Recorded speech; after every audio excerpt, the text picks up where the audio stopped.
Hi and welcome to the specific ask.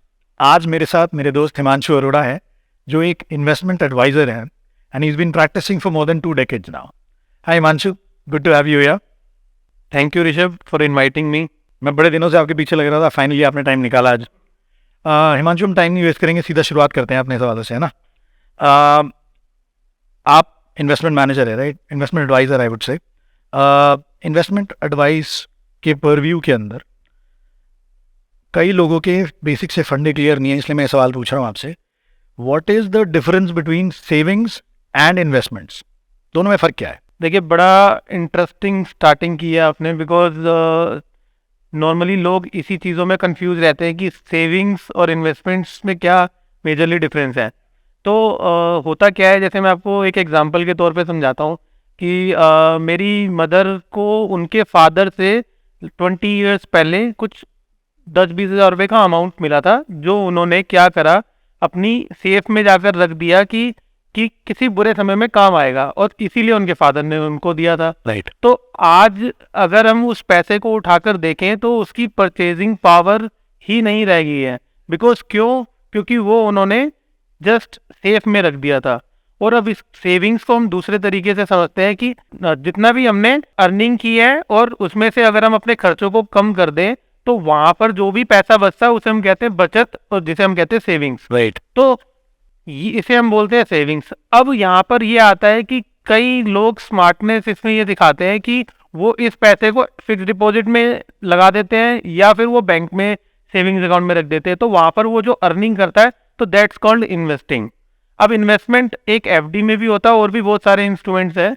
तो इस तरीके से सेविंग्स और इन्वेस्टमेंट में ये मेजरली डिफरेंस है। जहाँ आपने अपनी मॉम का एग्जाम्पल दिया कि उन्होंने वो पैसे लिए और अपने पास रख दिए कि कल को काम आएंगे, अगर वो इसी पैसे को गोल्ड के फॉर्म में रख देती तो शायद कुछ बेटर रहता। देखिए, बिल्कुल, इसमें अगर वो पैसा वो सेफ में रखने की जगह अगर वो गोल्ड में रखती तो जो महंगाई है जिसको कि हम सोचते भी नहीं है और कंसीडर भी नहीं करते हैं, तो एटलीस्ट वो गोल्ड की इन्वेस्टमेंट उसको इन्फ्लेशन को एज करती। राइट। और वो उससे बेटर ग्रोथ रेट आपको देती। That's called also investment. Okay, मैं आप अगला सवाल एक्चुअली यही था कि इन्फ्लेशन कॉमन आदमी को अगर समझाई जाए तो क्या होती है? इन्फ्लेशन आप अपनी रोजमर्रा की चीजों में देखते हैं। अगर पहले मिल्क का प्राइस कई साल पहले 10 रुपये होता था, तो आने वाले समय में वो 60 भी हो जाएगा। तो इसी तरीके से रोजमर्रा की चीजों में आप इन्फ्लेशन को देख रहे हैं। इवन अब तो education inflation is more high, कि जहाँ पर आजकल लोग अपने बच्चों को पढ़ाने के लिए बाहर भेजना चाहते हैं, तो वहाँ पर भी इन्फ्लेशन का बहुत रेट हाई है। तो हमें इन्वेस्टमेंट करते टाइम इन्फ्लेशन को बहुत ज़रूरी ध्यान में रखना चाहिए कि वो कितना इम्पैक्ट डाल रही है। सिर्फ इन्वेस्टमेंट के टाइम पे नहीं, इनफैक्ट मेरा एक्सपीरियंस जो है वो प्रोजेक्ट्स में, कंस्ट्रक्शन में, इन एरियाज़ में है। मेरे कई दोस्त हैं, कई क्लाइंट्स हैं ऐसे जो जब बिल्डिंग शुरू करते हैं ना, कंस्ट्रक्शन, तब 2 साल पहले प्लानिंग हो रही है, राइट? एग्जीक्यूशन से पहले 1-1.5 साल 2 साल बिल्डिंग में लग जाते हैं। आपने जब शुरू किया तो आपके रॉ मटेरियल्स की एक्स वैल्यू थी, बिल्डिंग ख़त्म करते करते हुए वो रॉ मटेरियल की वैल्यू 1.3x हो जाती है, और कोई भी उस इन्फ्लेशन को अकाउंट करके नहीं चलता। तो जिसके बजट अगर 100 रुपये गए हैं तो वो 130 रुपये खर्च करता है, और at the end of the day बाद में जाके बोलते हैं कि अरे यार प्रॉफिटेबिलिटी नहीं हुई। सो टाइम, जो कंस्ट्रक्शन का भी टाइम है, वो लोग घटाने में लगे हैं ताकि जल्दी से जल्दी कंस्ट्रक्शन हो, कॉस्ट ऑफ इन्फ्लेशन से बचा जाए और हमारी जो प्रोजेक्ट की कीमतें हैं वो बचाई जाएँ। सेम स्ट्रैटेजी शायद हमें इन्वेस्टमेंट में भी रखनी चाहिए। आपके हिसाब से इस महंगाई से हम जीत कैसे पा सकते हैं? देखिए, हमें सबसे पहले तो ये समझना होगा कि हम जो भी इन्वेस्टमेंट कर रहे हैं, जिस भी इंस्ट्रूमेंट में कर रहे हैं, वहाँ पर क्या रेट ऑफ इंटरेस्ट है और एक इन्फ्लेशन की एवरेज क्या है। बिकॉज देखिए, आज की डेट में अगर इन्फ्लेशन 10% है या उससे ज़्यादा है तो वो टेम्परेरी है, बट हमें इस तरीके से देखना चाहिए कि पिछले 10 साल में इन्फ्लेशन का एक एवरेज क्या रहा है, क्योंकि आप तभी एक सही मेजरमेंट कर पाएंगे। और हम जब भी इन्वेस्टमेंट कर रहे हैं तो उसके लिए कई सारे इन्वेस्टमेंट ऑप्शंस हैं जो कि ओवर एंड अबव इन्फ्लेशन से बेटर रिटर्न देते हैं। आपने फाइनेंशियल इंस्ट्रूमेंट्स की बात करी कि इन्फ्लेशन के अकॉर्डिंग हमें वो इंस्ट्रूमेंट चेक करना चाहिए। किस किस तरीके के फाइनेंशियल इंस्ट्रूमेंट्स होते हैं जिनमें हम इन्वेस्टमेंट कर सकते हैं? देखिए, इन्वेस्टमेंट्स के जो ऑप्शंस हैं वो एफडीज, पीपीएफ, पोस्ट ऑफिस, ये सभी लोगों ने सुने हुए हैं। इवन एलआईसीज को भी लोग इन्वेस्टमेंट्स ही काउंट करते हैं, बट कभी भी ये नहीं देखते कि उसके अंदर रेट ऑफ इंटरेस्ट क्या मिल रहा है। ये वो वाली इन्वेस्टमेंट्स हैं जो ज़ीरो रिस्क या रिस्क फ्री इन्वेस्टमेंट्स है, correct? Traditional option, traditional insurance की मैं बात कर रहा हूँ। जैसे कि अगर आप देखें कि एंडोमेंट प्लान होते थे एलआईसी के अंदर कि आपका पैसा 20 साल में डबल हो रहा है, तो अगर कोई भी चीज़ 20 साल में डबल हो रही है तो एवरेज रिटर्न उसका 4-4.5% ही है ओनली। बट अगर किसी को ये बोल दे कि आपने 4-4.5% पे पैसा रखा है, तो वहाँ पर एक इमोशंस प्ले होते थे कि हमारा यहाँ पर रिस्क कवर भी है, हमारा एक इंश्योरेंस भी है। सर ये वाला पॉडकास्ट ना बहुत बेसिक लोगों के लिए है, तो मैं एक बार आपका पॉइंट रीइटरेट कर देता हूँ। आपने बोला दुगना हुआ इन्वेस्टमेंट, तो किसी के 100 रुपये 200 रुपये हुए 20 साल में, तो पर ईयर 100 रुपये की अगर टोटल 20 साल में 100 रुपये बढ़े उसकी इनकम, तो डिवाइडेड बाय 20 करेंगे हम, तो हर साल पे उसकी लगभग 5% का तो उसकी ग्रोथ आएगी। आप यही कहते हैं ना, 4-4.5%? देखिए नहीं, इसका कैलकुलेट करने का तरीका डिफरेंट होता है।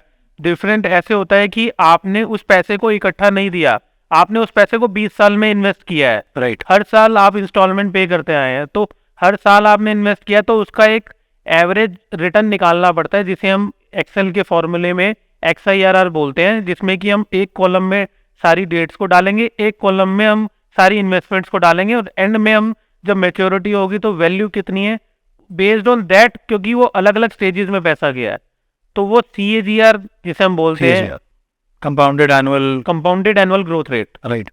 आपने फाइनेंशियल इंस्ट्रूमेंट्स की बात करी, किस किस टाइप के फाइनेंशियल इंस्ट्रूमेंट्स होते हैं जिनमें हम लोग इन्वेस्ट कर सकते हैं? देखिए ऑप्शंस बहुत सारे हैं। जस्ट लाइक अगर मैं एग्जांपल के तौर पे बात करूँ तो बैंक डिपॉजिट्स हो गए, इंश्योरेंस हो गई, आपका रियल एस्टेट हो गया, इन म्यूचुअल फंड्स हो गए, स्टॉक्स हो गए, बॉन्ड्स हो गए, तो ये सारे ऑप्शंस हैं जहाँ पर कि हर कोई इन्वेस्ट कर सेफ सकता है। इन्वेस्टमेंट है गोल्ड, बुलियन। करेक्ट। लेकिन आजकल लोग करेंसी में भी इन्वेस्ट कर रहे हैं। हाँ, लोग करेंसी में भी कर रहे हैं, और सबसे ज़्यादा पॉपुलर आज की डेट में लोग नई इन्वेस्टमेंट देखते हैं crypto currency, just like bitcoin, जो कि सबसे पॉपुलर है। लेकिन मैं यहाँ पर एक चीज़ क्लियर कर दूँ, this is not a investment. Investments में ये नहीं काउंट होगा, बिकॉज यहाँ पर लोग ओवरनाइट मनी को बनता हुआ देखकर अट्रैक्ट होते हैं, तो ओवरनाइट कोई भी इन्वेस्टमेंट नहीं होती। तो फिर उसको क्या कहेंगे हम, गैम्बल है वो प्योरली गैम्बल है, बिकॉज जो इस माइंडसेट से एंटर हो रहा है कि हमें वहाँ पर ओवरनाइट पैसा बनाने का मौका मिलेगा, तो वो गैम्बलिंग के पर्पज से ही आता है। दो तरीके के लोग होते हैं, दो तरीके से लोग देखते हैं चीज़ों को। एक होता है ट्रेडर, एक होता है इन्वेस्टर। ट्रेडर का क्लियर माइंडसेट होता है कि मैंने 100 रुपये में कोई चीज़ खरीदी, उसका प्राइस 200 रुपये हो गया, उसके लिए भाव ही भगवान है, तो 100 रुपये की चीज़ 200 होगी, उसने बेच दिया। डजेंट मैटर कि वो उसकी कैपेबिलिटी 10,000 होने की है फ्यूचर में, बिकॉज उसने उस बिजनेस को ही समझा नहीं है, उसने सिर्फ प्राइस को समझा, इसीलिए दैट्स कॉल्ड ट्रेडर।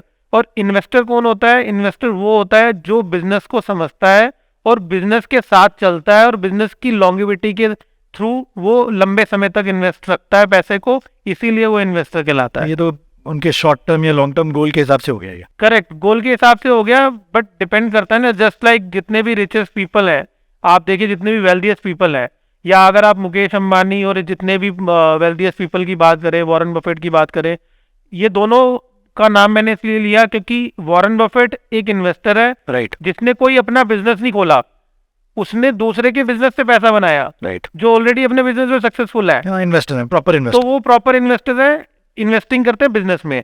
अब दूसरी तरफ है मुकेश अंबानी, जो कि वेल्दियस्ट पीपल है, लेकिन उन्होंने अपना मैक्सिमम पैसा अपने बिजनेस में डाला, जहां से उन्होंने और वेल्थ क्रिएट की। उन्होंने एक एंटिटी क्रिएट करी, एक कंपनी क्रिएट करी, प्रोडक्ट्स क्रिएट करे, उस हिसाब से। जो आप ट्रेडर और इन्वेस्टर का डिफरेंस बता रहे हैं, वो वही डिफरेंस हो गया जो फाइनेंशियल मार्केट्स में स्पेक्यूलेटर या इन्वेस्टर के लिए बोलते हैं, करेक्ट? बिल्कुल बिल्कुल राइट।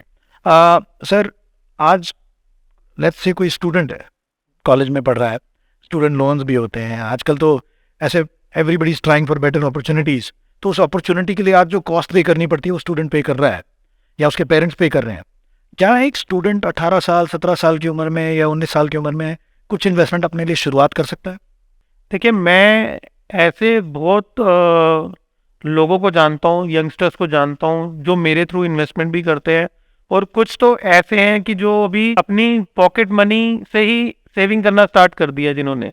बिकॉज कई ऐसे इंस्ट्रूमेंट भी हैं जहाँ पर कि आप मिनिमम अमाउंट 500 रुपये से भी मंथली इन्वेस्टमेंट स्टार्ट कर सकते हैं। ओके।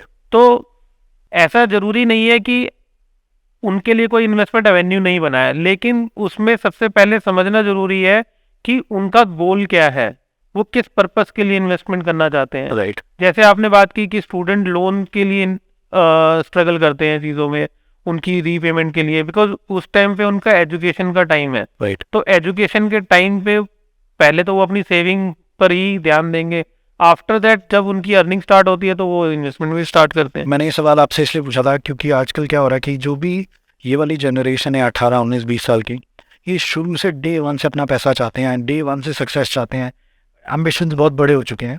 तो कहीं ना कहीं money is a very important part of their life style and they know it. उस हम सोचते हैं कि हमें नेक्स्ट जनरेशन को वैल्यू ऑफ मनी बतानी है, बट उन्हें पहले से पता है कि पैसे का एक अहम रोल है हमारी सोशो इकोनॉमिक लाइफ के अंदर। देखिए, सबसे पहले तो मैं आपके जो अभी आपने बोला कि भाई हर एक किसी को स्टार्टिंग से ही पैसे कमाने का वो है, तो मैं एक चीज़ बड़े क्लियर करना चाहता हूँ अपनी यंगेस्ट ऑडियंस को कि आप लोग इस चीज़ के पीछे भागना छोड़ दीजिए कि हमें कम समय में ज़्यादा पैसा बनाना है। इंस्टेड ऑफ दिस आप अपनी स्किल को इम्प्रूव करिए, जो कि आपकी लाइफ में आपकी अर्निंग को इम्प्रूव करेगा, और उस अर्निंग को आप दूसरे बिजनेसेस में लगाकर पैसा बनाइए, और जो कि आप अपने घर में, अपने लोगों में, अपने मतलब फैमिली में एग्जांपल देख सकते हैं। जैसे मैंने अपनी फैमिली में देखा कि मेरे पेरेंट्स ने जब बिजनेस स्टार्ट किया था तो वो जीरो पे थे, आज जो उन्होंने बिजनेस खड़ा किया है या आपकी फैमिली ने खड़ा किया है, तो वो एक दिन की मेहनत नहीं है, कम से कम 20 से 30 साल की मेहनत है। तो हम कैसे सोच सकते हैं कि वो 2 साल में खड़ा हो जाएगा, 1 साल में खड़ा हो जाएगा। तो मेरी सभी को एडवाइस यही है कि एटलीस्ट वो टाइम दें समझने का कि ये कैसे वर्किंग होती है। राइट एक चीज़ और मैं लास्ट में ऐड करना चाहूँगा, देखिए मेरी खुद की पर्सनल ओपिनियन है, जिस चीज़ का एजुकेशनल बैकग्राउंड मेरा नहीं है, जिस चीज़ का मेरा एक्सपीरियंस नहीं है, उस जगह पर ना तो इंसान को समय वेस्ट करना चाहिए, ना ही पैसा वेस्ट करना चाहिए। कोई प्राप्ति नहीं होगी। पहले आप उस चीज़ को समझिए, फिर उसके बाद उसको टेस्ट करिए, फिर आप उसको फुल्ली अडॉप्ट करिए। ये ज़्यादातर उस केस में होता है जब हम दूसरे को देखते हैं, अरे यार वो तो ये कर रहा है exactly, and he is doing well, यार मैं भी कर लेता हूँ। क्योंकि आज की डेट में ना सबसे जल्दी इन्फ्लुएंस होते हैं हम लोग, और इन यंगस्टर्स तो सबसे जल्दी इन्फ्लुएंस होते हैं बेस्ड ऑन, इवन इवन जो समझदार लोग हैं वो भी इन्फ्लुएंस होते हैं थ्रू ए न्यूज़ और थ्रू ए व्यूज़। न्यूज़ आप जो मीडिया में देख रहे हो, व्यूज़ आपको जो पड़ोसी आगे बोल गया, या आपका फ्रेंड आगे बोल गया, या आपका रिलेशन में कोई आगे बोल गया। राइट लेकिन हम कभी भी ये एनालाइज नहीं करते कि जो आपको ये एडवाइस देके जा रहा है वो किस फील्ड से है, उसकी कोर एरिया ऑफ एक्सपर्टीज क्या है। फॉर एग्जाम्पल मैं इन्वेस्टमेंट एडवाइजर हूँ या मैं इन्वेस्टमेंट मैनेजर हूँ, लेकिन मैं ये आपको गाइड करना चालू कर दूँ, नहीं जी बिल्डिंग ऐसे बनेगी, सरिया इतना लगेगा, ये इतना लगेगा, तो वो तो कोई लॉजिक नहीं हुआ ना। राइट तो गाइडेंस भी गलत होगी। ये तो बहुत अच्छी बात एक्चुअली आपने कही कि जो जिस चीज़ का गुरु है उससे तो एडवाइस लेना सही है, don't get influence by others. एक बात मुझे और बहुत अच्छी लगी, आपने बोला कि इस एज में the best investment that you can do is into your own skills. Thank you, this was I think a very important and की गिव अवे। हिमांशु जी एक बात बताओ कि अगर कोई एक इंसान 25 साल की उम्र पे इन्वेस्टमेंट शुरू कर देता है, let's say which is called early, right, क्योंकि इमीडिएटली फर्स्ट जॉब भी होगी इस एज पे, या फिर कोई एक ऐसा इंसान जिसने अभी तक कोई इन्वेस्टमेंट नहीं करी है till the age of 45, let's say 20 साल का गैप है, तो जल्दी इन्वेस्टमेंट करने के क्या फ़ायदे हैं और लेट इन्वेस्टमेंट करने के क्या नुकसान है।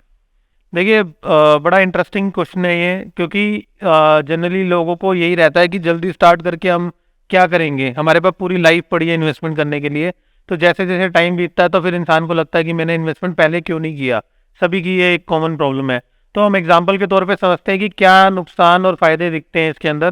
तो एग्जाम्पल के तौर पे हम लेते हैं कि एक रेनू है और एक मेगा है। ओके रेनू की एज है 25 Okay. और मेगा की एज है 45। तो दोनों ने टारगेट किया कि हम 55 की एज तक इन्वेस्टमेंट करेंगे। रेनू के पास है 30 ईयर्स और मेगा के पास है 10 ईयर्स। तो दोनों ने ये डिसाइड किया कि हम इन्वेस्टमेंट करेंगे 18 लाख रुपीज़, जिसके लिए रेनू को इन्वेस्ट करने पड़े 5,000 रुपये पर मंथ और मेगा को करने पड़े 15,000 रुपये पर मंथ। अगर हम ये कैलकुलेट करते हैं कि दोनों को ही सेम रेट ऑफ इंटरेस्ट मिला 12% का, but due to age difference जो रेनू ने अर्न किया एंड ऑफ दी 30 ईयर्स, वो रहेगा करीब करीब 2.25 करोड़ की फिगर, 1.76 करोड़ जो कि उन्होंने अर्न किया, एज कंपेयर विद मेगा जिन्होंने सिर्फ अर्न किया 35 लाख रुपीज। बिकॉज 20 ईयर्स का एज गैप में जो कंपाउंडिंग का इफेक्ट आता है वो मेजर रोल प्ले करता है कि रेनू ने 5,000 3 गुना कम पैसे इन्वेस्ट करने के बाद 3 गुना से ज़्यादा की अर्निंग उन्होंने की। राइट। और एक और यहाँ पर मैं आपको पॉइंट बताऊं कि वेल्थ क्रिएशन का एक सिंपल सा फॉर्मूला होता है। सबसे मेजर रोल जो इन्वेस्टर को जो फोकस करना चाहिए, राइट। वो फोकस करना चाहिए कि उसका पैसा किस रेट ऑफ इंटरेस्ट से ग्रो हो रहा है, इंस्टेड ऑफ कितने समय के लिए है। तो समय पर ध्यान ना दे करके ये ध्यान देना चाहिए कि उसका पैसे की ग्रोथ रेट क्या है। ओके। तो वो ग्रोथ रेट कैसे एस्टिमेट होता है? ग्रोथ रेट एस्टिमेशन का सिंपल फॉर्मूला है कि आप इन्वेस्टमेंट किस इंस्ट्रूमेंट में कर रहे हो। ओके। फॉर एग्जांपल अगर आप एफडी में कर रहे हो तो एफडी अगर 7% का रिटर्न दे रहा है तो आप अगर 10 साल तक एफडी में करोगे तो 7% अर्न करोगे। राइट। अगर आप स्टॉक्स में इन्वेस्टमेंट करते हैं जिसमें कि वेरिएशन होता है तो वहां पर कभी रिटर्न ज्यादा भी होती है, कभी कम भी होती है। म्यूचुअल फंड्स में भी एक स्टेबिलिटी सी होती है। तो ऐसे कई सारे इन्वेस्टमेंट है, डिपेंड करता है कि आप किस इंस्ट्रूमेंट में इन्वेस्ट कर रहे हो। सर ये तो आपने कॉस्ट ऑफ डिले हमें समझा दिया कि लेट इन्वेस्ट करने के क्या नुकसान है और जल्दी इन्वेस्ट करने के क्या फ़ायदे हैं। सर आज एक काम करते हैं, हम एक फाइनेंशियल इंस्ट्रूमेंट उठा लेते हैं। तो let us discuss one financial instrument today. Sir mutual fund क्या होता है? म्यूचुअल फंड सिंपल लैंग्वेज में अगर हम बात करें, एक पूल ऑफ अकाउंट है जहां पर सभी लोगों के फाइनेंशियल गोल्स कॉमन होते हैं और वो एक साथ एक स्ट्रेटेजी में इन्वेस्ट करते हैं। अब इसके अंदर हम आते हैं म्यूचुअल फंड वर्क कैसे करता है। देखिए इसके अंदर बहुत सिंपल सा वे है कि यहाँ पर म्यूचुअल फंड्स के अंदर जब भी आप कोई पैसा इन्वेस्ट करते हैं वो एक फंड मैनेजर मैनेज करता है जिसका एजुकेशनल बैकग्राउंड कंपनीज को एनालाइज करने का होता है। ओके। और उसकी एक्सपर्टीज और उसका एक्सपीरियंस भी उसी फील्ड से रिलेटेड होता है। ओके। वो आपके पैसे का टेक केयर करता है, देखता है कि कहाँ किस कंपनी में इन्वेस्ट करना चाहिए और कब तक करना चाहिए और कितने समय के लिए वहां पर रहना चाहिए। आफ्टर दैट वो स्टॉक्स में इन्वेस्टमेंट करने के बाद रिटर्न्स जनरेट होती हैं वहां पर और वो रिटर्न्स वापस इन्वेस्टर के अकाउंट में डिलीवर होती है। एक group of people let us से एक फंड के अंदर, इंडिया बहुत बड़ा देश है, लाखों लोग इन्वेस्ट कर रहे हैं उस फंड के अंदर, राइट।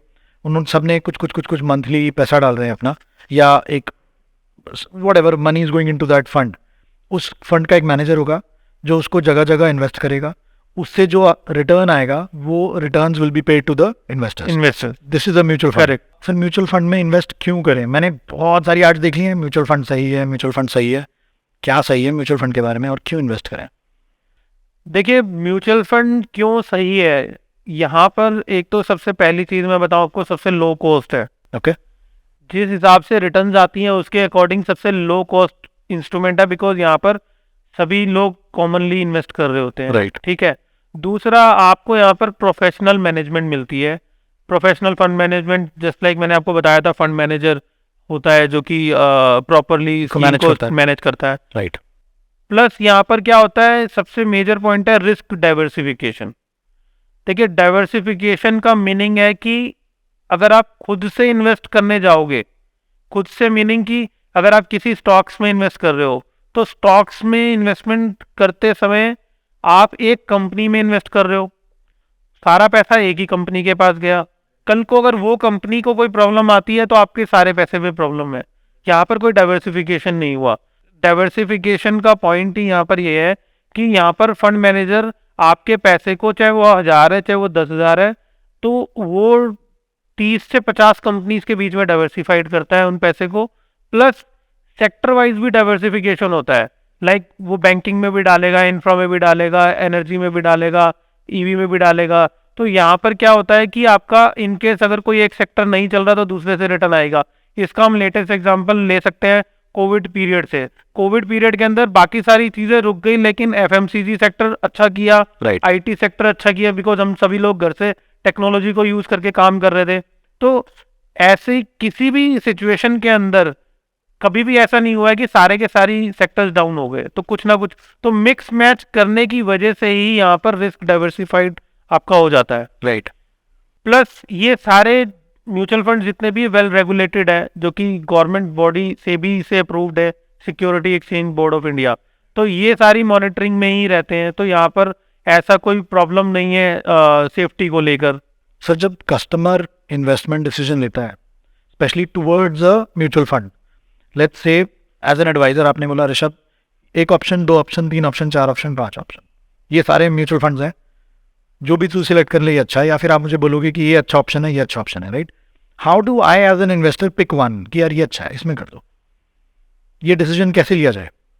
देखिए, एज एन इन्वेस्टर मैं आपको यही कहना चाहूँगा, ये बड़ा डिफिकल्ट है कि आप खुद से चूज करो, बिकॉज अगेन ना तो आपके पास नॉलेज है, ना आपके पास एक्सपीरियंस है। आपने क्या किया, आप एक मोबाइल ऐप पर गए, जस्ट लाइक जितनी भी ऐप्स आजकल की डेट में यंगस्टर यूज करते हैं, वहां पर देखा कि इस स्कीम ने 10 साल में इतना बढ़िया रिटर्न दिया, तो आप अगेन इन्फ्लुएंस हो गए उसकी रिटर्न्स देखकर एक ऐप पे, तो आप ये डिसाइड कर लेते हैं कि यही मेरे लिए बेस्ट है, जबकि ऐसा नहीं है। ना तो 10 साल पहले जिस स्कीम ने बेटर किया था वो आज सही होगी, क्योंकि इसके पीछे एक सबसे बड़ा रीज़न ये है कि हमारी इंडस्ट्री बड़ी डायनेमिक हो चुकी है। डायनेमिक से मीनिंग में एक आपको एग्जांपल बताता हूँ। अगर आप ये देखें कि 90s के टाइम पे या उससे पहले भी स्टार्टिंग में अगर हम कार्स की बात करें तो फिएट और एम्बेसडर कार ही हुआ करती थी, राइट। ठीक है, और कोई ऑप्शन ही नहीं था कि हम कहाँ जाएंगे। लेकिन जब इन चीज़ों को ऑब्जर्व किया कि भाई यहाँ पर ये प्रॉब्लम्स हैं इन कार्स में, तो मारुति ने 800 अपनी लॉन्च की। तो आज की डेट में देखें आप, कितने सारे मॉडल्स हैं कार के, क्या आप वही फिएट और एम्बेसडर लेना चाहोगे? नहीं लेना चाहोगे। क्यों? क्योंकि अब जो जितने भी मॉडल है उसमें फीचर्स और आपके कन्वीनियंस, परफॉर्मेंस भी बेटर है। डिजाइन डिफरेंट हो तो गए। इसका मीनिंग क्या हुआ कि over a period competition create हुआ। तो उसी तरीके से म्यूचुअल फंड भी, आज बहुत सारे म्यूचुअल फंड हाउस हैं, फंड मैनेजर्स बहुत हैं, स्कीम्स बहुत हैं, तो आप कैसे चूज कर लोगे? इसके लिए पूरी ड्यू डिलिजेंस करनी होती है, रिसर्च एनालिस्ट रिसर्च करनी होती है कि क्या उसकी पास्ट परफॉर्मेंस है, क्या उसकी इमीडिएट रीसेंट परफॉर्मेंस है, क्या इमीडिएट परफॉर्मेंस है। नॉट टोटली बैन ऑन कि भाई वो पहले बढ़िया था। तो क्योंकि पहले के टाइम पे म्यूचुअल फंड की अगर मैं बात करूं तो सबसे पहले यूटीआई म्यूचुअल फंड हुआ करता था, और उसके बाद निपॉन आया, फ्रैंकलिन आया, 90s में एसबीआई, एचडीएफसी, ये सब भी आए। आज की डेट में मोर देन 40 फंड हाउस है, आप कैसे चूज कर सकते हो? ओके। तो हर कोई मार्केट में कंपटीशन क्रिएट करता है, तो बेटर है कि आप चीज़ों को उसी पे छोड़ें जो उसको बेटर जानता है। म्यूचुअल फंड से रिलेटेड एक टर्म बहुत ज़्यादा सुनता हूँ, SIP। वो क्या होता है? मैंने उसकी फुल फॉर्म पता है मुझे, और मैंने रेडियो पे भी सुना है, सिस्टमैटिक इन्वेस्टमेंट प्लान। इसको एक्सप्लेन करो ना, क्या होता है ये? देखिए, ये इसमें ऋषभ, मैं आपको एक चीज़ बताऊं, हर कोई पहले तो SIP को और म्यूचुअल फंड को अलग अलग समझता है कि SIP कुछ और इंस्ट्रूमेंट है, म्यूचुअल फंड कुछ और इंस्ट्रूमेंट है। तो म्यूचुअल फंड और SIP दोनों ही सेम है, पहली बात।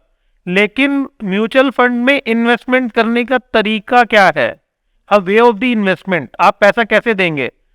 देखिए, SIP का एक सिंपल सा फंडा है, मैं आपको बताऊं। फॉर एग्जाम्पल, जो भी कोई सैलरीड क्लास पर्सन है, अब उसके पास आज की डेट में पैसा तो है नहीं इन्वेस्ट करने के लिए। अब वो कैसे करेगा? क्योंकि उसने अपनी फ्यूचर इनकम से ही प्लान करना है सब कुछ, जैसे वो अपनी EMI प्लान करता है। तो दिस इज ऑल्सो वे कि भाई जहाँ पर वो अपनी मंथली अर्निंग को डिप्लॉयमेंट, अपनी मंथली अर्निंग को इन्वेस्ट करता है, तो that's called systematic investment plan. और अगर किसी के पास लमसम है, फॉर एग्जाम्पल वन टाइम किसी ने FD की थी, वो मैच्योर हो गई, तो जब उसके पास वो पैसा आता है तो वो भी वो उसको कर सकता है। देखो, म्यूचुअल फंड वॉलेंटियर इन्वेस्टमेंट है, यहाँ पर कोई बाउंडेशन नहीं है, फ्लेक्सिबिलिटी है। फॉर एग्जांपल, आपने आज SIP स्टार्ट की और आपको 2 महीने बाद लगा कि भाई मेरे पास बजट नहीं है अब, तो मैं इसको नहीं रख सकता, तो आप उसको वहाँ पर स्टॉप भी कर सकते हैं, और जो आपका इन्वेस्टेड अमाउंट है वो ग्रो भी होता रहेगा मार्केट के साथ साथ। सपोज आपको लगता है मेरे पास अब पैसे ज़्यादा आ गए तो मैंने उसको बढ़ाना है, तो वो भी फ्लेक्सिबिलिटी है। आपको लगता है 2 महीने बाद एग्जिट करना है, तो you can withdraw also. Withdrawal में बस फर्क ये होता है कि मैक्सिमम स्कीम्स में 1% पेनल्टी होती है 1 साल से पहले निकलने पर।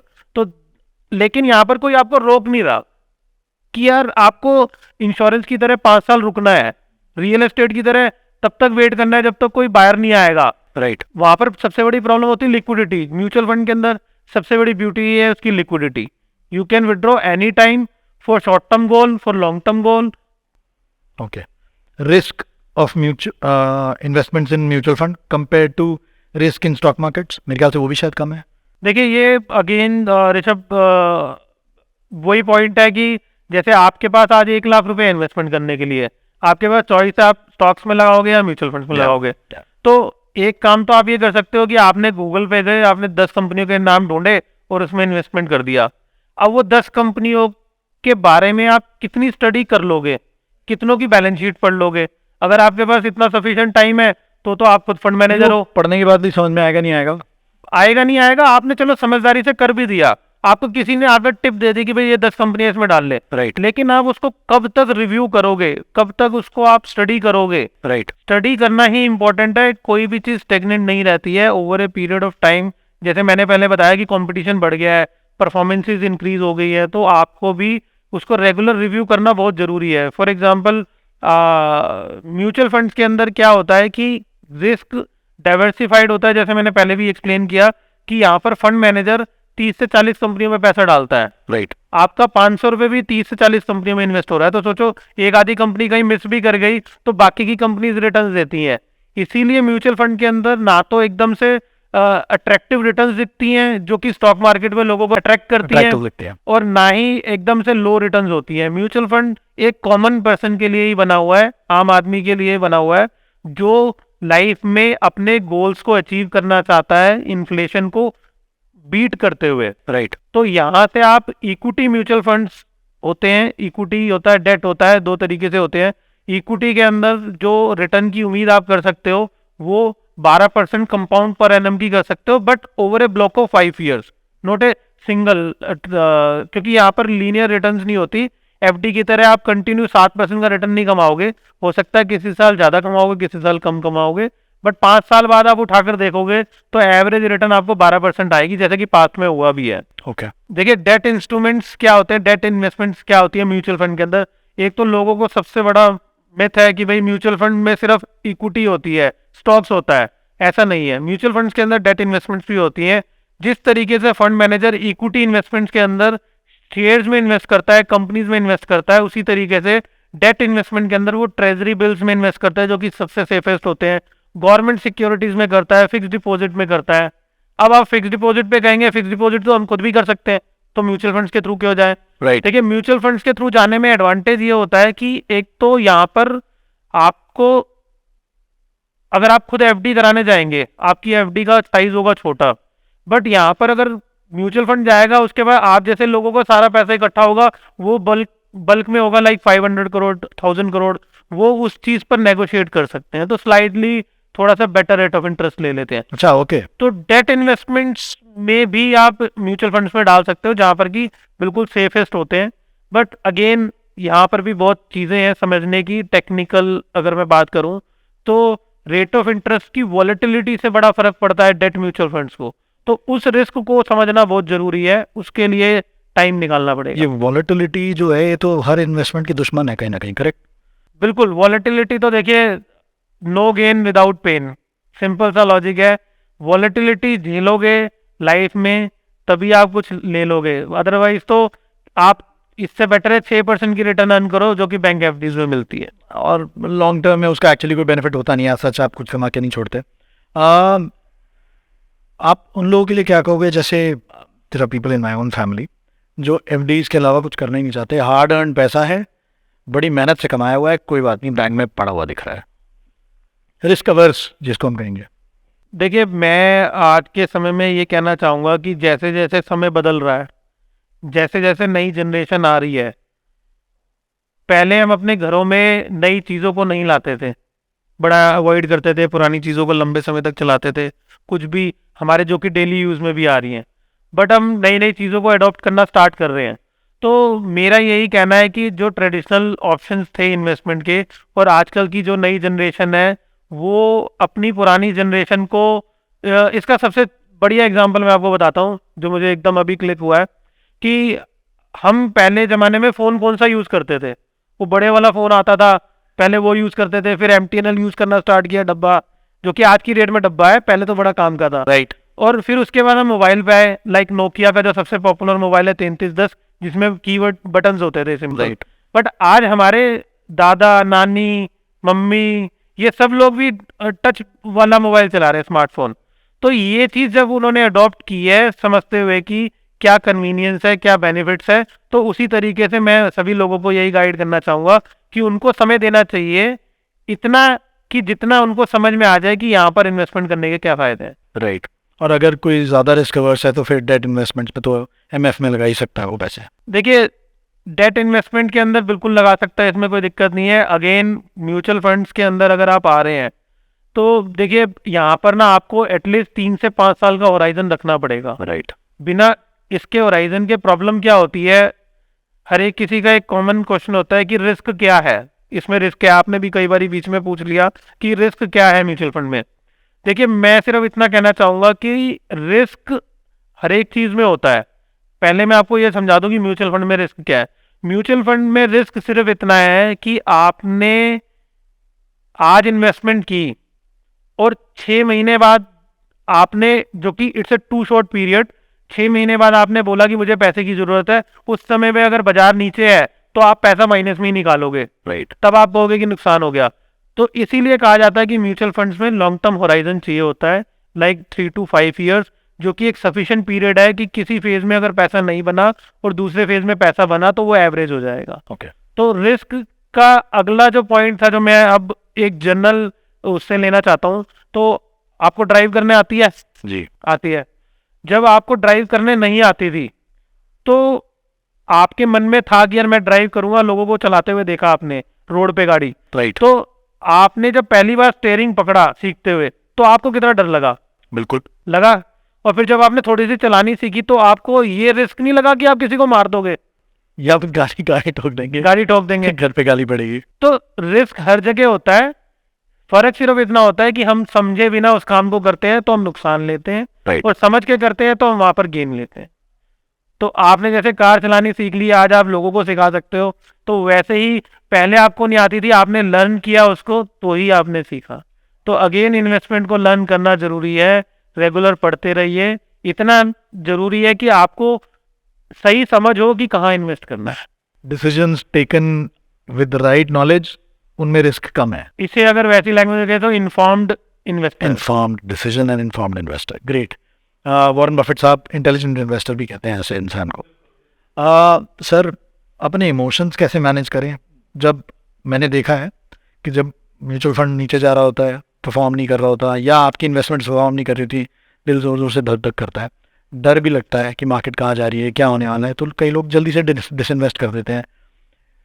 ये चीज़ को कैसे मैनेज करूँ, अपनी इमोशंस को कैसे कंट्रोल करूँ? Is there a strategy to that you can advice?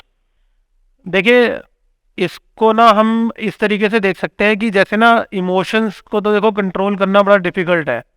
Emotions को कंट्रोल करने का तरीका क्या होता है कि आप अपने इमोशन को कंट्रोल कभी नहीं करते हो।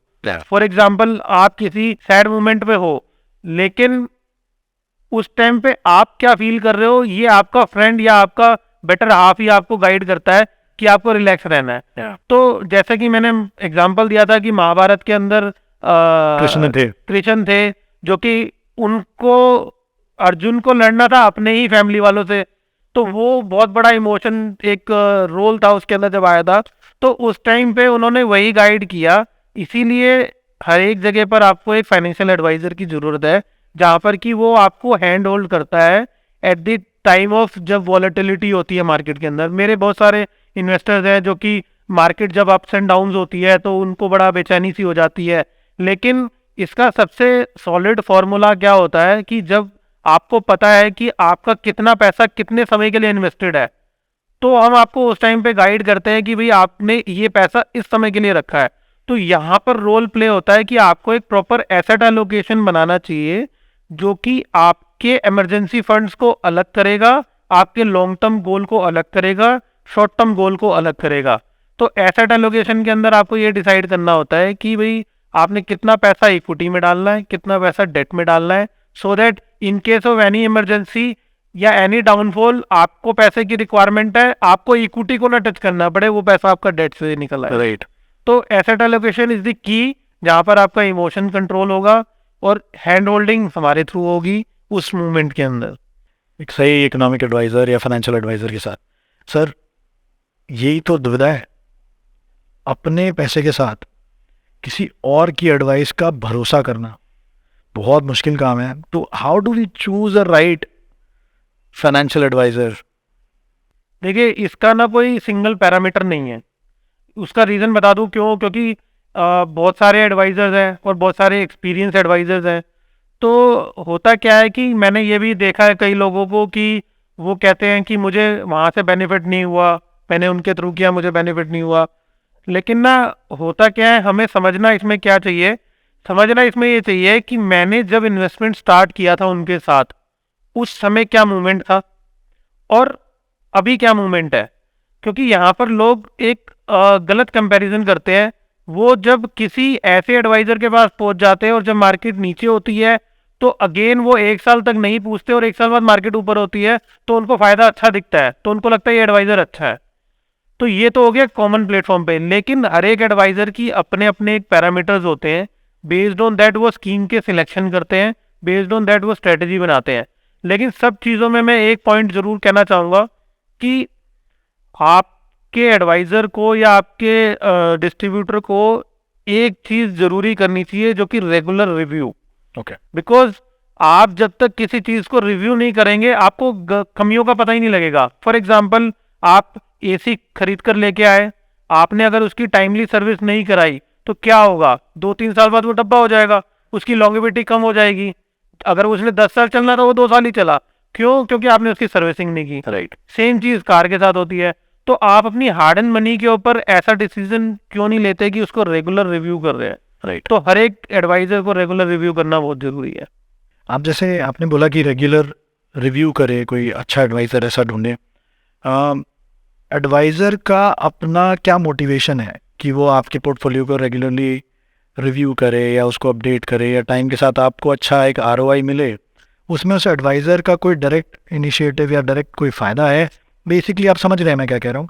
मैंने एक ही चीज़ देखी है, वैन एक ड्राइव चाहिए होती है हर किसी को, राइट, टू परफॉर्म ना। एक एथलीट को स्कोर्स सेट करने होते हैं, गोल सेट करने होते हैं, they want to achieve records, right. एक बिजनेसमैन को अपने टारगेट्स पूरे करने होते हैं, अपनी फाइनेंशियल इनकम बढ़ानी होती है, राइट। तो when it comes to an economic और अ फाइनेंशियल एडवाइज़र, उनकी मोटिवेशन क्या रहेगी आपके पोर्टफोलियो को कॉन्स्टेंटली मॉनिटर करने की या फिर अच्छे से उसको मेंटेन करने की? इसमें भी क्या होता है, देखिए म्यूचुअल फंड इंडस्ट्री बड़ी डायनेमिक है और यहाँ पर मैंने जैसे आपको बताया स्टार्टिंग में कि हर एक स्कीम का एक एक्सपेंस रेशो होता है।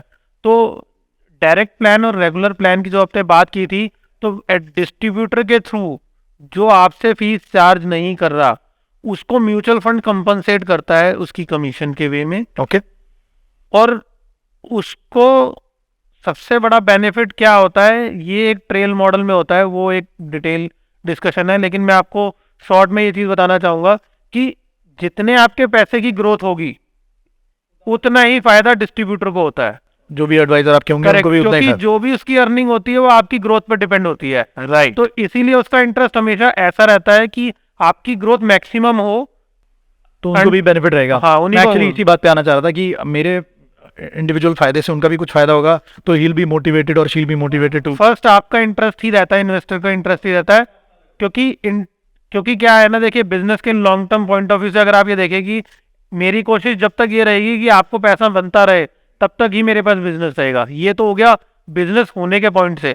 लेकिन उसमें मेरा फायदा डबल होता है बिकॉज क्योंकि जितनी ग्रोथ आपकी होगी उसी के बेसिस पर मेरी ग्रोथ भी डिपेंड करेगी। Right, I know what you mean. तो सामने वाले का जितना आरओआई रहेगा उतना अच्छा बेनिफिट एडवाइजर का भी रहता है। सर, टैक्स इम्प्लीकेशंस क्या है म्यूचुअल फंड की? देखिए टैक्स इम्प्लीकेशन की अगर मैं बात करूं तो इंडिया के अंदर सबसे बड़ी अच्छी चीज़ जो है म्यूचुअल फंड्स की यही है कि आप यहाँ पर मैक्सिमम रिटर्न अर्न करते हो with A safety. Fund manager app के पास सब कुछ है, राइट, ऑफ कोर्स। आपको यहाँ पर सिर्फ इक्विटी और इक्विटी ओरिएंटेड इंस्ट्रूमेंट पे 10% टैक्स पे करना होता है on the capital gain, on the taxable gain. Okay. For example, मैं इसको एग्जाम्पल के तौर पे बताता हूँ कि 365 दिन से ऊपर अगर जिस इंस्ट्रूमेंट को आप निकालते हो, विड्रॉल करते हो इक्विटी वाले को, 1 लाख रुपए आपने डाला था, 1,60,000 रुपये अगर वो हो गया तो 60,000 रुपीज के ऊपर आपको 10% टैक्स पे करना है, 6,000 रुपीज ओनली। ओके। इरेस्पेक्टिव आपका क्या टैक्स स्लैब है। सपोज अगर आप 30% टैक्स ब्रैकेट में है तो भी आपको 60,000 के ऊपर 6,000 रुपये टैक्स पे करना है। ये भी वो रूल है कि अगर आपका 1 लाख रुपए एक फाइनेंशियल ईयर में 1 लाख रुपए से ऊपर का टैक्सेबल गेन है तो पहले 1 लाख रुपीज टैक्स एग्जम्प्टेड है वो भी, हाँ जी, as per law. That means कि अगर आपने 1 लाख रुपए के ऊपर 1 साल के बाद सेल करने पे 2 लाख रुपए विड्रॉल किया तो 1 लाख रुपए का आपका प्रॉफिट हुआ which is tax free.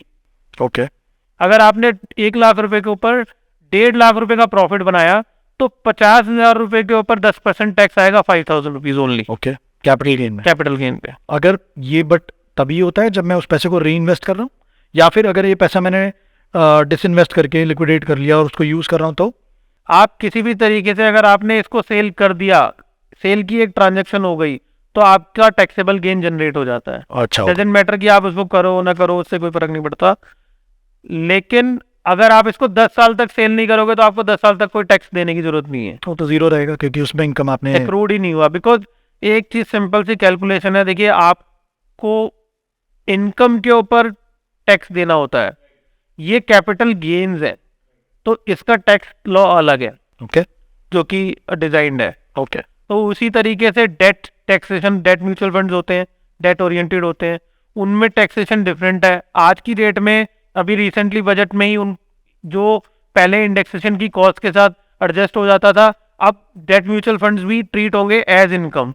Sir मैं just to make get the clarity right, आप कह रहे हो कि अगर फ़र्ज़ करिए मैंने 10 साल तक कंटिन्यूस कंपाउंडिंग इफेक्ट लिया किसी म्यूचुअल फंड में और मैं पैसा डालता चला गया 10 साल तक और वो ग्रो भी कर रहा है, 10 साल बाद लेट्स से मेरी टोटल इन्वेस्टमेंट आज 20 लाख रुपए की थी और 10 से साल में या 15 साल में वो 1 करोड़ रुपए की मेरे को रिटर्न मिलता है, तो 20 लाख रुपए मैंने खर्चा किया, 1 करोड़ रुपए मेरे को फाइनल अमाउंट मिल रहा है, मेरा कैपिटल गेन 80 लाख रुपए का हुआ। तो आप कह रहे हो कि मैं इवन 10 से 15 साल बाद सिर्फ 8 लाख रुपए 10% उसका पे करूंगा? करेक्ट।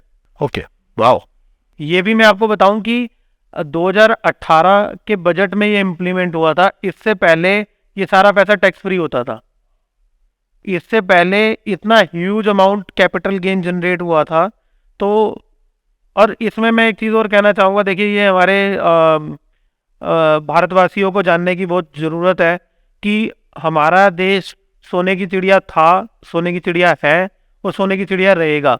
लेकिन जितनी जल्दी इंडियन इन्वेस्टर समझ जाए इस बात को, क्योंकि हम लोग ही नहीं समझते हैं, उन्होंने इतना बल्क में 2018 से पहले जब तक ये टैक्स फ्री होता था उनको अपनी कंट्री में उतना इंटरेस्ट रेट नहीं मिलता था जितना उन्होंने यहाँ से प्रॉफिट बनाकर लिया है। तो वो आज भी हमें लूट रहे हैं। ये टर्म्स में यूज कर रहा हूँ, बट अगेन इसलिए बोल रहा हूँ क्योंकि सब जाग जाओ, जितना मैक्सिमम समझकर इन्वेस्ट कर सकते हो उतना इकोनॉमी में इन्वेस्ट करो, उतना म्यूचुअल फंड्स में इन्वेस्ट करो। बिकॉज आपको फ्यूचर में आपके गोल्स समय से पहले सिर्फ ऐसे इंस्ट्रूमेंट ही दिला सकते हैं, लेकिन समझना बहुत जरूरी है। तो जब हमें फाइनेंस पढ़ाते थे स्कूल में या कॉलेज में तो कहते थे कि जो यंग लोग हैं उनको रिस्क अवर्स नहीं आना चाहिए, उनको रिस्क इन्वेस्टमेंट्स करनी चाहिए, सो दैट यूर यंग आप रिस्क इन्वेस्टमेंट्स कर सकते हो। एट अ सर्टन एज जब आप रिटायरमेंट के आसपास जाने लगते हो आपको थोड़ा सा रिस्क अवर्स हो जाना चाहिए और आपको ध्यान रखना चाहिए and you should go towards safer investments, right? तो यहाँ पर जो आपका रिस्क एपेटाइट का क्वेश्चन है, शॉर्ट टर्म गोल्स होते हैं यंगस्टर्स के, ओके कम एज वाले के गोल्स नज़दीक होते हैं। फॉर एग्जांपल उसे एक घर भी खरीदना होता है अगर वो चाहता है, उसे अपनी फैमिली भी बड़ी करनी होती है, तो यहाँ पर तो उसके गोल्स बड़े पास में हैं, उसको तो रिस्क बिल्कुल नहीं लेना चाहिए इस हिसाब से। और ओल्ड एज वाले के पास क्या है कि उसके पास तो सारे गोल्स अचीव हो चुके हैं, उसके पास तो कुछ करने को ही नहीं है, सफिशिएंट मनी है तभी तो इन्वेस्ट कर रखी है। तो यहाँ पर क्या है कि समझने वाला पॉइंट क्या है कि ओल्ड एज वाले पर्सन को ये सोचना चाहिए, जैसे कि मेरे ऐसे 4 इन्वेस्टर्स हैं, मैं गिनती के बता दूं, जो अराउंड 70 टू 75 एज के ब्रैकेट में हैं और उनका 90% पैसा इक्विटी में इन्वेस्टेड है। ओके ये बात उन्होंने ही मुझे अपने एक्सपीरियंस से बोली कि मेरी एज तो कम बची है और ये पैसा मेरा नेक्स्ट जनरेशन को जाना है। तो जब ये नेक्स्ट जनरेशन को जाना है तो उनके होराइजन तो लॉन्ग टर्म है। तो रिस्क एपेटाइट का मतलब नहीं है यहाँ पर, साइकोलॉजिकल है। ओके मैं अगर अपनी नेक्स्ट जनरेशन को पैसा देने जा रहा हूँ और मेरी एज 70 है और मैं वहां पर उस पैसे को 6% पे डाल के बैठा हूँ, तो मैं तो नेक्स्ट जनरेशन के साथ बड़ा अनफेयर कर रहा हूँ, क्योंकि जबकि उनको तो चाहिए पैसा 30 साल बाद ही आपने नेक्स्ट जनरेशन को देना है। तो वहां पर उनका होराइजन लॉन्ग टर्म हो गया, तभी उन लोगों का 90% पैसा इक्विटी में, बिकॉज वो चाहते हैं कि अपने लाइफ टाइम में उसको मैक्सिमाइज करके देके जाए। अब mutual fund as an investment instrument को कंपैरिजन कर लें कुछ अलग अलग इंस्ट्रूमेंट्स के साथ। हाँ बिल्कुल करिए, हाँ। आप बताइए। सबसे पहले सर मैं रियल एस्टेट बैकग्राउंड से हूँ, राइट? कंस्ट्रक्शन मेरा बैकग्राउंड है या रियल एस्टेट मेरा बैकग्राउंड है। मेरे सर्कल में जितने भी लोग कहते हैं रियल एस्टेट जैसी इन्वेस्टमेंट कोई नहीं होती। Mutual fund versus real estate, what do you think? Again short term long term दोनों बता सकते हो आप। देखिए इसको ना हम बड़ा अच्छे से कैलकुलेट कर सकते हैं कि कोई आप अपना एक्सपीरियंस बताइए जो भी आपने रियल एस्टेट में इन्वेस्टमेंट किया हो या सुना हो कि मैंने 20 साल पहले एक प्रॉपर्टी खरीदी थी जिसकी वैल्यू 5 लाख थी उस टाइम पे, आज उसकी वैल्यू 2 करोड़ है, ऐसा कुछ है? बिल्कुल है, बहुत सारे हैं सर। बात सिंपल है, जैसे क्योंकि देखिए मैं ये बात इसलिए बोल रहा हूँ कि जैसे आप ये कह रहे हैं कि लॉन्ग टर्म में, देखिए अगर आप लॉन्ग टर्म रियल एस्टेट और म्यूचुअल फंड्स का एवरेज निकालेंगे तो नियर अबाउट सेम आसपास ही आएगा। ओके, लेकिन दोनों में सबसे बड़ा जो मेजर डिफरेंस है वो लिक्विडिटी का। म्यूचुअल फंड्स के अंदर आप अगले दिन बोलोगे आपका पैसा एग्जिट हो जाएगा। रियल एस्टेट के साथ क्या होता है, इमोशंस होते हैं। आप अगर, और रियल एस्टेट में भी दो पार्ट हैं जिसको मैं ब्रेक कर देता हूँ। अगर आप एज ए इन्वेस्टमेंट अगर अपने अदर देन हाउस जहाँ पर आप रह रहे हो, अदर देन प्राइमरी हाउस, उसको अगर आप इन्वेस्टमेंट बोलते तो वो इन्वेस्टमेंट नहीं है। कोई भी रेजिडेंशियल प्रॉपर्टी का प्राइस बता दो कि कितना गुना बढ़ा है पिछले 20 साल में। सर आप ये भी तो समझो कि अगर कोई मेरे पास प्रॉपर्टी है, मैं उसको उस प्रॉपर्टी को यूज़ करके उसको रेंट पे चढ़ा सकता हूँ, number 1, study income monthly. Number 2, मैं उस प्रॉपर्टी को मॉर्गेज रख के उसके अगेंस्ट ओडी लिमिट्स या लोन्स ले सकता हूँ टू फाइनेंस। तो मेरे पास रीफाइनेंसिंग ऑप्शन है उस प्रॉपर्टी को लेके। क्या मैं म्यूचुअल फंड को लेकर रीफाइनेंसिंग कर सकता हूँ? बिल्कुल, म्यूचुअल फंड्स पे इक्विटी इंस्ट्रूमेंट पे 50% तक लोन हो जाता है। ओके, और डेट इंस्ट्रूमेंट पे 80% तक लोन हो जाता है। 50% या 80% of the mutual fund value, correct. तो आज अगर मेरे बिकॉज वेरिएबल होने की वजह से इक्विटी इंस्ट्रूमेंट में उन्होंने लिमिट 50% रखी है। फॉर एग्जांपल 1 करोड़ आपका पोर्टफोलियो है तो 50 लाख तक आप ले सकते हो, वो भी वेरिएशन बेसिस पर without any collateral. Actually collateral आपका एमएफई हो जाएगा। एमएफई हो जाएगा। वो बेसिकली लियन मार्क हो जाती हैं units, you can't withdraw without any unmark. तो डेट इंस्ट्रूमेंट पे आप 80% तक भी ले सकते हो। राइट, लेकिन म्यूचुअल फंड मुझे कोई मंथली पे आउट नहीं दे सकता साथ साथ। म्यूचुअल फंड मंथली पे आउट देता है, ये अलग टर्म्स पे होता है। जैसे फॉर एग्जांपल आपने कहा कि रियल एस्टेट में मुझे मंथली इनकम आती है। राइट, कोई भी ऐसा रियल एस्टेट बताओ, मैंने देखे हैं इवन कि अगर आपका 2.5 करोड़ रुपए का एक फ्लैट है, 2.5 करोड़ की वैल्यू का एक फ्लैट है जिसके ऊपर आप 25,000 रुपये रेंट लेते हो, सिर्फ 25 या 30,000 परसेंटेज ऑफ रेंट का। हाँ, तो रेजिडेंशियल मैंने इसलिए बोला वो इन्वेस्टमेंट नहीं है, बिकॉज इन्वेस्टमेंट होती है कमर्शियल। रेजिडेंशियल के अंदर यील्ड बड़ी कम है। सर ये भी आर्ग्यूबल है, आपने कमर्शियल बोल दिया, कई लोग लड़ जाएंगे आपसे इस बात के। हाँ, तो कोई बात नहीं ना। Commercial in real estate investment के साथ साथ उसकी कमर्शियल कॉस्ट भी हैं, जो मेंटेनेंस और ये सब, वो बहुत हाई होती है। प्लस अगर आपका ऑफिस वो वेकेंट रह गया, the cost that you are bearing is very very high. तो ये कमिंग टू दी पॉइंट की जो बात हम कर रहे थे कि रेजिडेंशियल में यील्ड बड़ी लो होती है, आपके सेविंग्स अकाउंट बैंक से भी कम होती है कभी कभार। तो तो over a period of time सिर्फ जो एक प्रॉपर्टी को लेकर पॉइंट है वो अपनी कैश की एडजस्टमेंट है, दैट्स इट, जो आप कहीं और इन्वेस्ट नहीं कर सकते। सर क्योंकि ये कहीं और इन्वेस्ट नहीं कर सकते आप, तो क्या करोगे आप? तो my God sir, mutual fund versus Boolean, gold, silver. देखो अगेन अगर आप हिस्ट्री में देखें तो गोल्ड का एक सिंपल सा ऑब्जेक्टिव है कि आपकी इन्फ्लेशन को हेज करेगा। ओके, वो वेल्थ क्रिएशन में नहीं आता है। ओके, तो वेल्थ क्रिएशन करने के लिए आपको ऐसे इंस्ट्रूमेंट ढूंढने पड़ेंगे जो कि प्रोडक्टिव एसेट क्लास है। अब प्रोडक्टिव एसेट क्लास का मीनिंग क्या होता है? प्रोडक्टिव एसेट क्लास का मीनिंग ये होता है, इसमें मैं आपके रियल एस्टेट, गोल्ड सब आ जाएगा प्लीज। आप कोई भी ऐसी चीज, आप तो मैन्युफैक्चरिंग ट्रेडिंग इंडस्ट्री में है ही, ठीक है, आपने अपनी आंखों के सामने मैन्युफैक्चरिंग या ट्रेडिंग कंपनीज को बड़ा होते हुए देखा है। वो एक फैक्ट्री से 2 फैक्ट्री, 2 फैक्ट्री से 3, 3 से 4 बनाते हैं। तो दैट्स कॉल्ड प्रोडक्टिव एसेट। कि आपने एक से दूसरा खोला, दूसरे से तीसरा खोला। क्या आपने किसी एक प्रॉपर्टी से 2 बनाई, 2 से 3 बनाई, 3 से 4 बनाई? 2 करोड़ की इन्वेस्टमेंट पे 2 करोड़ कमाने में इतने साल लग जाते हैं, लेकिन फैक्ट्रियों पे फैक्ट्रियां खोलने में टाइम नहीं लगता। ओके, तो प्रोडक्टिव एसेट क्लास में आपकी ग्रोथ भी उसी तरीके से होती है। ना ही गोल्ड की इन्वेस्टमेंट से आप प्रोडक्टिव कर सकते हो उसको, कि आपने 1 किलो गोल्ड से 2 किलो गोल्ड बना दिया, 2 से 4 बना दिया, ये भी पॉसिबल नहीं। बट गोल्ड पे एक बहुत बड़ा बेनिफिट है सर। हमारी इंडियन सोसाइटी में जो दादी, नानियाँ, मम्मियाँ हमारी गोल्ड बचा के रखती हैं, अपनी एक साल दर साल रोक के रखी हैं उस प्रोडक्ट को, वो फ्री धन में आता है। तो उसके ऊपर कोई टैक्स नहीं लगता जब उसको डिक्लेयर करते हो आप। भले आप 30 साल तक उसको एक्यूमुलेट कर लीजिए, आपका जो भी गोल्ड इकट्ठा होगा वो टोटल फ्रीजन में आता है एंड इट इज नॉन देखिए, टैक्सेबल। इसके अंदर ना मैं आपको एक चीज कहूँ, गवर्नमेंट ने ना एक लिमिट डिसाइड की हुई है पर लेडी, ये कितना गोल्ड तक मैनेज होता है वो मुझे नंबर्स नहीं पता। ओके। वो एक फिक्स्ड है कि भाई आप इतने से ज्यादा का गोल्ड सेल नहीं कर पाओगे पुराना। अच्छा, उसका ये कोई चेक, परसेंट? हाँ, उसकी एक ग्राम डिसाइड है, 1 किलो है, आधा किलो है, ये मुझे नहीं पता, बट इससे ज्यादा अगर आप पुराना गोल्ड दिखा रहे हो तो गवर्नमेंट पकड़ लेगी आपको। ये बात मुझे नहीं पता, ये फैक्ट वेरीफाई करना ये पड़ेगा। फैक्ट वेरीफाई करेंगे, इतना मुझे पता है कि एक डिसाइडेड है अमाउंट। ओके। अच्छा, उसकी एक लिमिटेशन बाउंड है। Okay, great. लेकिन इसमें जो एक पॉइंट आपने कहा कि गोल्ड का, देखिए अगेन इन्वेस्टर को क्या चीज़ ध्यान रखनी चाहिए, मैं बार बार इसी बात पे पॉइंट कर रहा हूँ। वेल्थ क्रिएशन का एक सिंपल सा फॉर्मूला है, मैं स्क्रीन पे दिखा दूंगा आपको, कि आपको रिटर्न पे फोकस करना है। सपोज मेरे बच्चों की आज एक एज है 9 साल, ठीक है, अब मुझे, मेरी इच्छा है मैं उनको गोल्ड देना चाहता हूँ, ओके। मेरी इच्छा है, आगे जाकर तो फ्यूचर में क्या होगा वो नोज, तो हमारी इच्छा है मैं देना चाहता हूँ। मैंने लेकिन गोल्ड में इन्वेस्टमेंट नहीं किया हुआ, मैंने तो म्यूचुअल फंड्स में कर दिया, ओके। क्योंकि मुझे म्यूचुअल फंड्स के अंदर ग्रोथ रेट मिल रहा है 15% का, 12% का। ओके।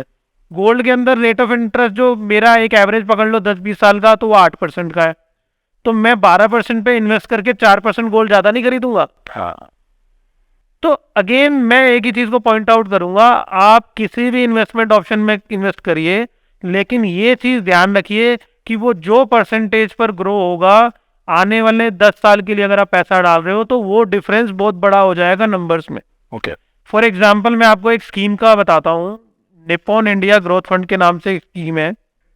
20 साल से जो भी पर्सन उसमें इन्वेस्टेड है, क्योंकि देखिए फ्यूचर तो फोरकास्ट नहीं कर सकते, तो हम पास्ट के बेसिस पे ही बात कर रहे हैं, तो 20 साल आज की डेट के हिसाब से 23% कंपाउंड पर एनम का रिटर्न डिलीवर कर रहा है वो। 20 साल से? 20 साल से 23% compound per annum, that means कि अगर किसी ने 1 लाख रुपए 20 साल पहले उस स्कीम में लगाया होता तो आज की डेट में उसकी वैल्यू होती करीब करीब 2.25-3 करोड़। ओके। वो 1 लाख रुपए लगाए हुए कि री इन्वेस्ट होते होते कंपाउंडिंग इफेक्ट आते आते। कंपाउंडिंग, तो कंपाउंडिंग देखो सिंपल सा लॉजिक है, कंपाउंडिंग रोल प्ले करती है लॉन्ग टर्म में। ओके।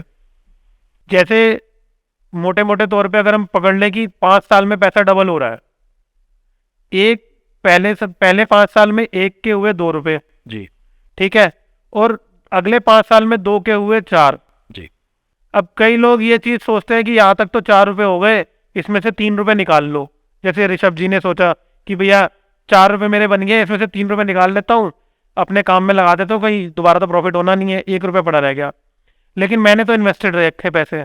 अब अगले 5 साल में फिर डबल होना है पैसा, तो आपका 1 रुपया दोबारा से 2 होगा, और मेरे सीधा 4 के कितने होंगे 8, और अगेन उसके 5 साल छोड़ोगे तो सीधा 8 के 16।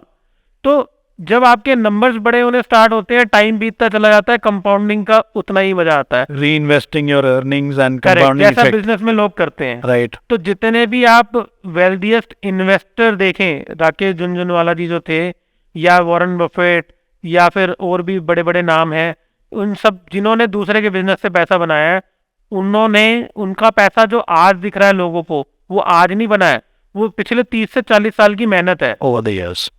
यस। तो इतना समय लगा है, तो हमें भी समय देना होगा। बिल्कुल सही बात है, बिल्कुल सही बात है।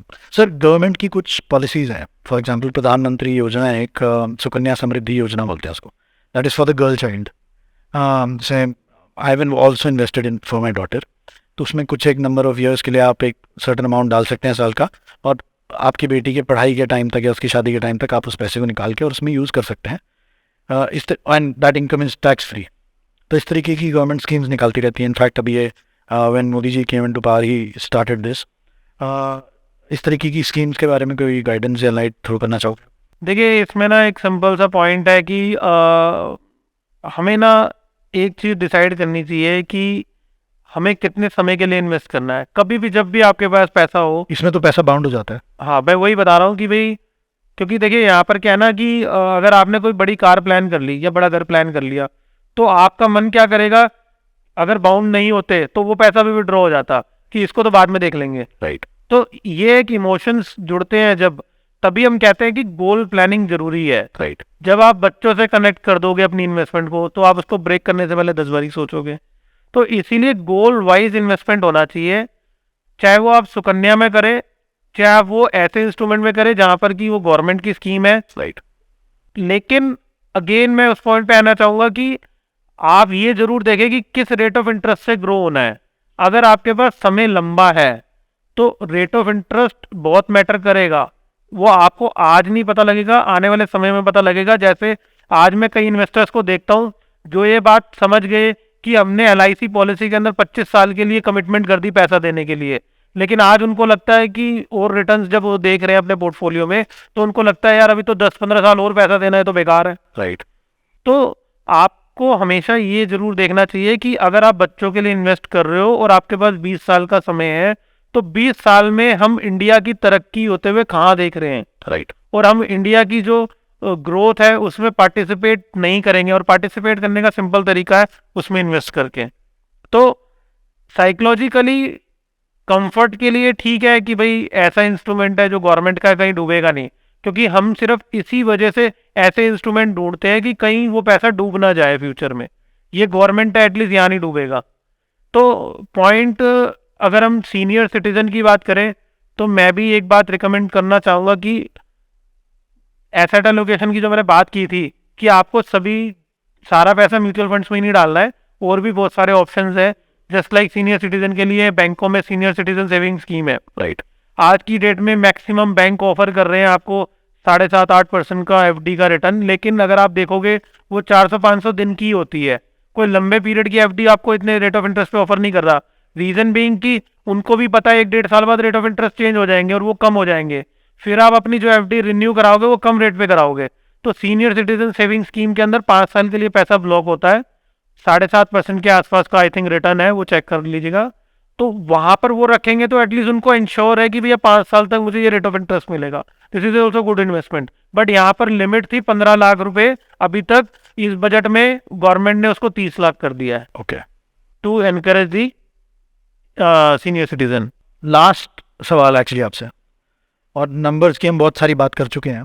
तो फर्ज करिए यार किसी के पास लिमिटेड बजट है पैसा लगाने के लिए, 20,000 25,000 रुपये महीने की सैलरी है, जिसमें 15,000 रुपये खर्च हो जाते हैं मेरे महीने के, और मैं महीने के 5,000 रुपये ही हैं जो अलग कर सकता हूँ इन्वेस्टमेंट के लिए। ठीक है, मेरे पास टाइम है, लेट्स से वो 5,000 रुपये मैं 20 साल के लिए सोच सकता हूँ कि मेरे चलते रहे, कुछ सैलरी भी बढ़ जाएगी, मेरा काम चलता रहेगा। 5,000 रुपये महीने से 20 साल बाद मैं अपने आप को कहाँ देख सकता हूँ मोटा मोटी?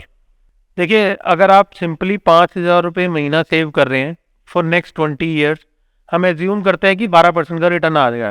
ओके, ठीक है, ये एवरेज 12% का return, because 12% is easily achievable, जो हम इन अ गुड फंड। उम्मीद कर सकते हैं, बिकॉज मैंने काफी सारे एग्जांपल्स में ज्यादा रिटर्न्स भी बताई हैं जो आई है पास में जी। तो इसमें अगर आप देखें तो आपका मोटे मोटे तौर पे 50-1 लाख रुपए का एक अमाउंट आप कॉर्पस आप क्रिएट कर पाओगे अगर आपको 12% का ग्रोथ रेट मिलता है 5 साल के 5,000 रुपये पर मंथ 20 ईयर्स के हिसाब से। मैंने लगाए कितने? 5,000 गुना 12, एक साल में 60,000 इंटू 20 मेरे हुए 12 लाख रुपए, करीब करीब 12 लाख रुपए लगा के 50 लाख रुपए 50 लाख रुपए मोटे मोटे 50 लाख रुपए 12% पर एनम हाँ। पे। ओके, और यहीं पर अगर हम थोड़ा सा रेट ऑफ इंटरेस्ट को इम्प्रूव कर दें कि अगर 15% का रिटर्न अगर जनरेट होता है तो यही फिगर जो आपकी वहाँ 50 बैठ रही है वो 75 के आसपास हो जाएगी, only 3% rate of interest increase होने से। वही मेरे 12 लाख रुपए 20 साल में लगाए हुए पर मंथ 5,000 75 लाख रुपए पे पहुंचेंगे। Correct, this is a good number two actually have and understand कि हमें क्या करना। और मैं ये चार्ट भी प्लेस कर रहा हूँ जहाँ पर आप देख सकते हैं अपने बजट के अकॉर्डिंग, अपनी कॉर्पस टारगेट के अकॉर्डिंग, कि जैसे किसी को फ्यूचर में 10 करोड़ इकट्ठा करना है तो 20 साल में करना है, आज वो कितना इन्वेस्ट करे जिससे कि ये टारगेट रिवर्स कैलकुलेशन करके करेक्ट वो भी कर सकता है और यहाँ से भी देख सकता है कि मेरे पास इतना पैसा है और मैं इतने साल में करूँगा तो कितना होगा। तो बेस्ड ऑन दैट ये स्क्रीन पे आप देख सकते हो और यहाँ पर इस हिसाब से अपनी प्लानिंग कर सकते हो। यार हिमांशु जी, मैं आज 37 ईयर्स का हूँ, अगर मुझे रिटायर होना है 55 साल पे, मेरे पास provided that I am healthy and kicking, 55 साल पे रिटायर होने के लिए मेरे पास 18 साल है। अगले 18 साल बाद 55 साल पे लेट्स से मुझे 25 करोड़ रुपए चाहिए। मुझे नहीं पता क्या होगा पैसे की वैल्यू, राइट? तो I am aiming very high कि मुझे 25 करोड़ रुपए चाहिए। तो उस हिसाब से आपका वो चार्ट हमें गाइड कर देगा कि हमें कितना। बिल्कुल बिल्कुल, आप देख सकते हैं बेसिकली आपको एक कैलकुलेशन करने में इजी रहेगा कि मुझे मोटे मोटे तौर पे इतना करना है। पैसा per महीना लगाना पड़ेगा। एग्जैक्ट प्लानिंग के लिए तो आपको हमें Of course. किसी से एडवाइस लेनी पड़ेगी, रीच करना सर, पड़ेगा। इसमें मतलब this is only pertaining to mutual funds, है ना, जो आपकी कैलकुलेशन आप share correct correct. Great, thank you so much Himanshu ji, it was a great session today with you. आज हमने म्यूचुअल फंड्स को ज़्यादा डिटेल में डिस्कस किया, maybe in the future we discuss some other financial instruments with you. Thank you for your time. Sure sure sure. मैं आपका email ID, आपका कुछ लिंक्डइन इन्फो या आपकी वेबसाइट या कोई चीज़, कुछ डेटा आपका शेयर करूंगा, so that if anybody has a question, लोगों को अगर कोई सवाल है आप उनको रीच आउट कर सकते हो। I will share his information in the video descriptions, and if you have any questions you can write to me at thespecificask@gmail.com, or you can comment in the video section.